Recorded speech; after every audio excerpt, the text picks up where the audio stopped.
In the fall of 2008, the global banking system collapsed. Millions of people lost their homes, their savings, and their jobs, shattering public faith in the centralized institutions meant to protect the economy.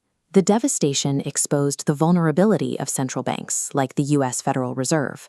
Critics argued these institutions manipulate fiat currency, government-issued money not backed by a physical commodity, to control wealth, enriching insiders while draining the savings of citizens through inflation.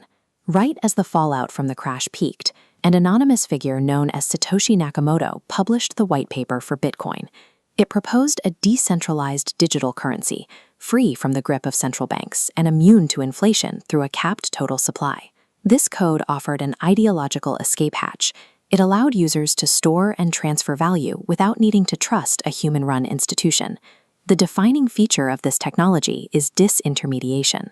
This is the removal of middlemen, the bankers, the regulators, and the escrow agents, allowing individuals to interact directly.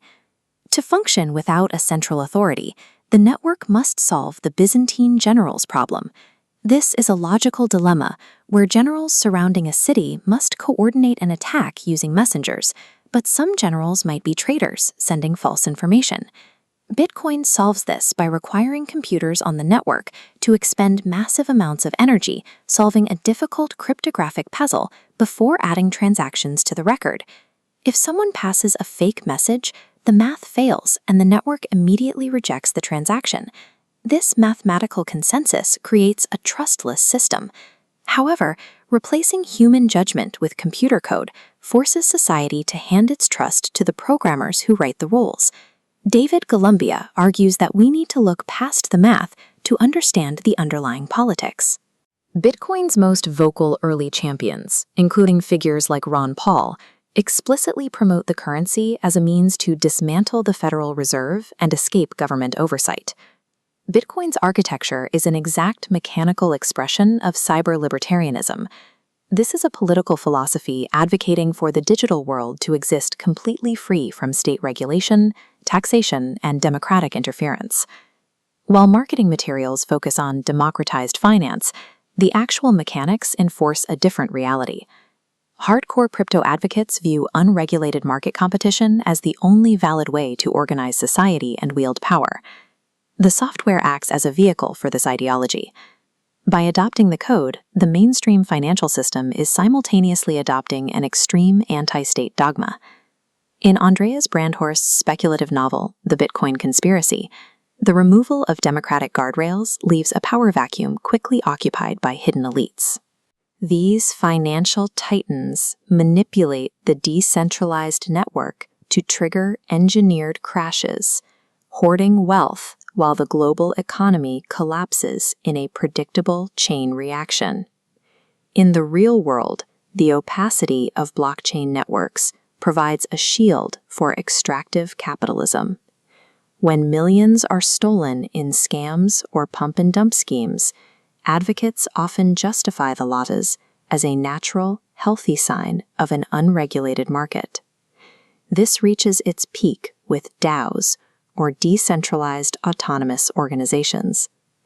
A DAO is an entity that exists entirely on the internet, executing business decisions through smart contracts without human involvement, placing its operations beyond the reach of any physical law. Decentralization shifts control away from accountable elected governments and hands it to anonymous technocrats operating in the dark. The risks of this shift become clear when applied to human suffering. If we remove the middlemen from finance, the next step is disintermediating disaster relief and global charity. Author Ken Liu explores this in his story Byzantine Empathy. He imagines Empathium, a blockchain network designed to bypass NGOs and diplomats by allowing users to directly fund refugees. The network relies on smart contracts, self-executing code that releases funds automatically. In this system, contracts are triggered by the raw emotional reactions of users wearing virtual reality headsets, experiencing the terror of a war zone firsthand. This raises a difficult question. Does replacing the measured expertise of human institutions with crowdsourced algorithmic emotion solve a crisis, Or does it merely gamify human trauma? In Liu's narrative, the outcome is horrific. Without institutional oversight to verify facts, raw empathy becomes a manipulated weapon. Warring factions begin to commodify pain. They produce curated virtual reality experiences designed to shock users into releasing untraceable blockchain funds, which are then used to purchase weapons and fuel further violence. This chart shows the erratic flow of emotional capital. Diplomacy requires rational analysis to de-escalate violence, but here, that process is replaced by a popularity contest of suffering, where the most graphic footage secures the most funding. Decentralized algorithms do not erase human flaws. By insisting that code is superior to governance, this technology strips away the democratic frameworks we rely on to manage our worst impulses, leaving society at the mercy of the extremism hidden inside the software.